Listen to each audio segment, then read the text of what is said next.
They say some years ask questions and some years answer them. If they're right, we're sure as hell overdue for some answers right about now.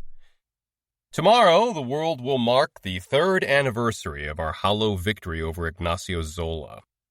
Politicians and celebrities will be back on TV, celebrating my role in stopping that maniac's plan to destroy life on Earth in his bid to reach the distant world of Basin 4b. I'll give a few interviews to try to keep people's spirits up, like I always do, but this year feels different. Sure, a lot of the same questions we've had since the dust settled are still circling. Questions about Basin, questions about Theosite, questions about Laika, and how much we can learn from his incredible brain. But this year, there are a whole new host of questions.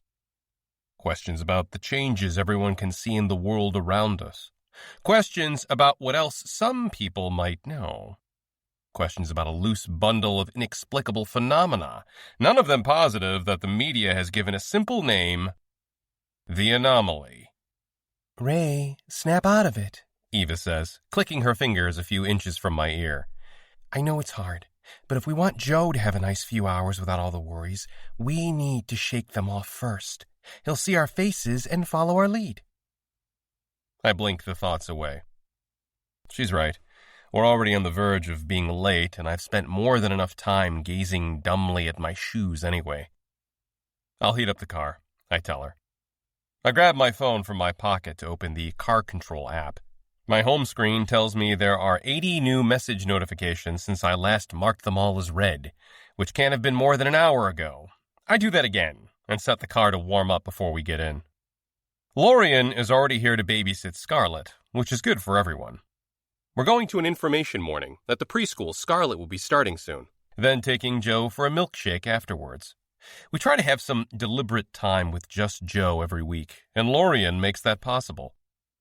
Although our entire family is very friendly with hers, there's no pretense that Lorian moved here to Salt Lake City for any reason other than to be as close as possible to one of us in particular, Laika.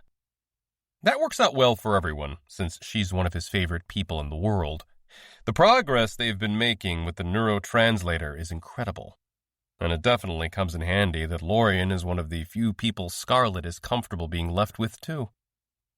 The idea of preschool is a tough one to get our heads around, given how unsettled little Scarlett can become without much warning. But we know we're not alone in that. Kids born around the time of Zola's destructive onslaught have grown up in a world of chaos and transition like no generation before them. Hell, our baby spent most of her first 6 months underground in an ERF survival bunker. I wish Scarlett had it easier in a whole lot of ways, but it's a damn miracle she's as well adjusted as she is. I straighten my collar in the mirror and flick away a loose eyelash. It only takes me another minute or so to get ready after Eva's nudge, and she's right behind me as I head into the living room to check everything is okay for us to leave.